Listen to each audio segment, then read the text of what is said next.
What was the speech? Yeah, the speech was, he's talking about this Chinese farmer. And this Chinese farmer and his son, they're picking radishes about the ground, and they don't own the land that they're farming off of, and they're barely subsisting. They're giving 70% to the landowner. They're living off of 30% of these radishes. Their whole financial legacy is tied up into this workhorse. And one day, and the son is really working the land because the man is too old. And one day the workhorse runs up off the hill. He just fucks off. He's up the hill, and the son runs into the house and he shakes his dad up and he says, "Dad, you're not gonna believe this is a travesty. We're gonna die out here.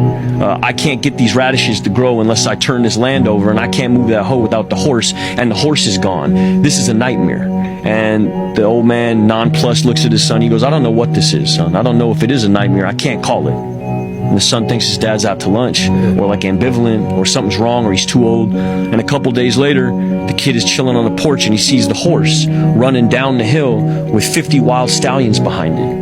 And they run into the paddock, and he locks the paddock, and he runs inside, and he hits the dad. He's like, "Man, this is fuck radishes. Like, we're rich, you know. We're in the horse business. We're in the horse trading business now. This is a miracle, Dad. I'm gonna go tell everybody we're trading horses now." And the father looks at his son, nonplussed again, and says, "I don't know what this is. I don't know if it's a miracle. I can't call it."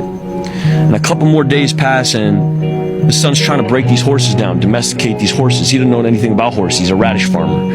So one of the horses ain't having it. And he rears up, kicks him in his leg. It's like 1400s China. There's no Kaiser Permanente. His shit is shattered. They wrap him in some like tobacco leaves and sprinkle some mint on it. Go sit in a chair for a while. And he's wailing, and the townspeople hear about it. And the townspeople run up on the little shack, and, "Oh man, what are you gonna do? You know, you can't domesticate these horses. You can't move this hoe. You guys are fully fucked. I don't know what you're gonna do, but this is pretty much the end, right? Like, this is a nightmare." And the old man says, "I don't know what this is." He looks at his son's leg. He goes, "I don't know what this is. I can't really call it." A couple more days pass. He's sitting with his son. He's trying to calm him down. He's in the middle of pain, and they hear this thunderous noise, and they look up on the ridge line, and they see 5,000 samurai on horseback running towards their little hut. And the commanding officer gets off his horse and says, "Give us your son. We're going to fight the Maoist army." And he looks at his son's leg, and he looks back at the samurai army, and he goes, I would, but he can't get out the chair. You know, he can't get on his, he can't. "No, I can't. I would, but I can't." He's crippled. And the man gets back on his horse, and 8,000 men ride off to their death.